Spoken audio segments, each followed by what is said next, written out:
Creativity is that impelling life force which manifests in different forms and behavior and activities, that impelling life force. From this, what we find is creativity is the blossoming of life. Life as if dances through the waves of creativity. It is the dance of life. It is the laughter of life. It is the music of life. Now this being the reality of creativity, pain and suffering, if anything, are opposed to it. Creativity is progressive. It is evolutionary.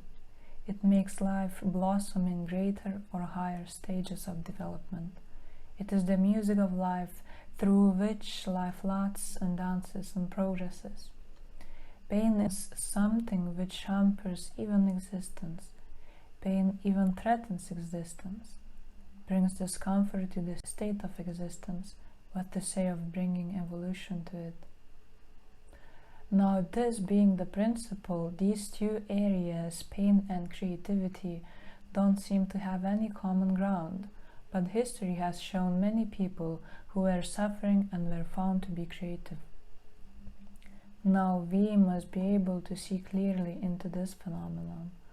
Whereas pain is opposed to creativity, how is it possible that many people who live a life of suffering happen to be good creative people? We should be able to account for this, and it's very simple to see that what any suffering man wants is to escape from suffering. He wants to be out of suffering. And for that, what does he do? Anything that he could do, he would do to come out of suffering. That means he would do something that would be in any way pleasing to him, in whatever degree, something pleasant. In this relativity, not all happiness would be there, not all suffering would be there. There would be something besides suffering. Maybe a man is poor and suffering from the environmental disorders and inadequacies, but then there is something he could do. He could play music or sing or something, compose music or do something, paint some picture. Now this art of painting or composing a poem is a solace to him. Even with all the inadequate environment full of poverty and the pangs of poverty in various areas of life, even then he can start to swing in the ecstasy, in that melody or in the rhyme of a poem or whatever, in music. And these moments are the moments when he finds relief and solace. And in these moments of solace, moments of relief, he has reduced to some degree the pain in his level of awareness. Some pain is reduced. This forgetting of the pain and getting absorbed in the joy of life is a step to positive creativity. And when a man full of troubles has even a very slight degree of elation, he feels such a great contrast that he gets absorbed in that happiness, which to some ordinary other man may be very trifling. But for him, it is such a great contrast from his constant and great suffering to some moments of relief, and then his heart is creative. It is this increased happiness which provides a step of creativity.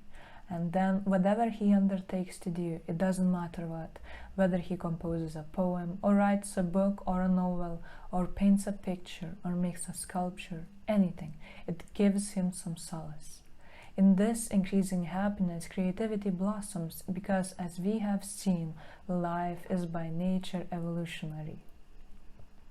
Creative intelligence is evolutionary, so that in any moment of greater happiness, that evolutionary force overtakes life and produces something.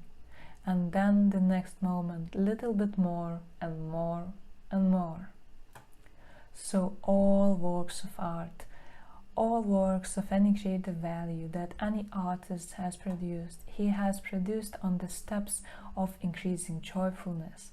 That this act of creativity, life dances, amuses itself, and evolves, and these works of art remain. They were not the creation of the suffering artist, they were the creation of the steps of joyfulness that the work provided for him, even though other aspects of his life were full of suffering. So even a writer who wrote all of his books about suffering, and suffering, even then there was that piece to establish that not all moments of his life were lived in suffering. He was progressively creative on his steps of joyfulness. This is how we would account for the great creative value of even those who have been suffering. Creativity and suffering don't go together, but because creativity brings the joy of life, a wave of joyfulness, which is a solace from the suffering, one enjoys, desires, and becomes creative. And it can be that a suffering man may be very creative because of the contrast from his state of suffering to the small steps of achievement in his creative intelligence.